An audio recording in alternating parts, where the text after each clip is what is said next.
It all began in the most innocent of ways. When Jason and I first met, everything felt like it was meant to be.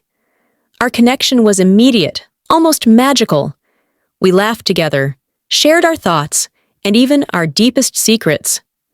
The relationship blossomed quickly, and we fell into a rhythm, a routine that felt so comfortable, like we had always been together. I thought I had found the one. At first, everything seemed perfect, maybe even too perfect.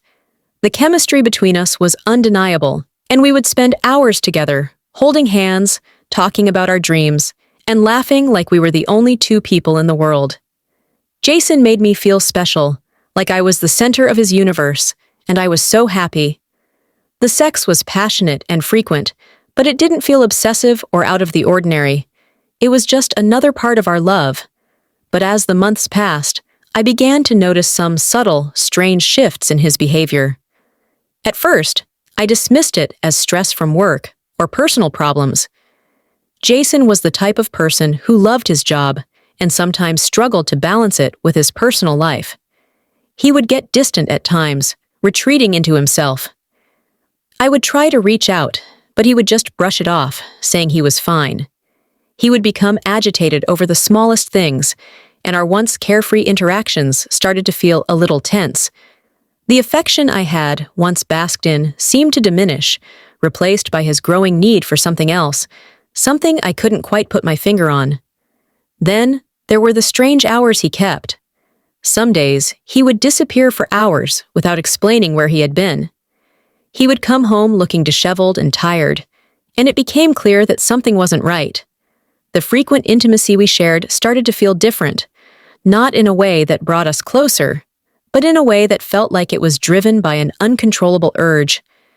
It was like there was an insatiable need inside of him that was beyond my understanding, and I was left trying to figure out what had changed. One evening, Jason came home late, and I was waiting for him in the living room. He seemed more agitated than usual, almost frantic. His eyes were red, and his hands shook as he sat down beside me. There was something heavy on his mind, and I could feel it. I asked him if something was wrong, if he had been dealing with stress at work, or if there was something else troubling him. He took a deep breath, as though gathering the courage to confess something. His voice wavered when he spoke. "I need to tell you something. I should have told you sooner, but I didn't want to lose you. I've been struggling with something for years, and I can't control it anymore. I have a sex addiction. It's been taking over my life, and I didn't know how to tell you." The words hit me like a ton of bricks. My mind raced as I processed what he had just said. I wasn't sure if I heard him correctly, or if this was some kind of joke. But when I looked into his eyes, I saw the pain, the shame, the regret. This wasn't something he wanted, but it was something that was beyond his control. The reality of what he was saying sank in, and I felt a mix of emotions: confusion, anger, disbelief, and most of all, hurt. In the days that followed, we tried to make sense of what was happening. Jason was open with me, sharing the depth of his addiction, explaining how it had controlled his life for years. It wasn't about wanting to cheat or be unfaithful, he said. It was about a constant need, an overwhelming desire that couldn't be satisfied.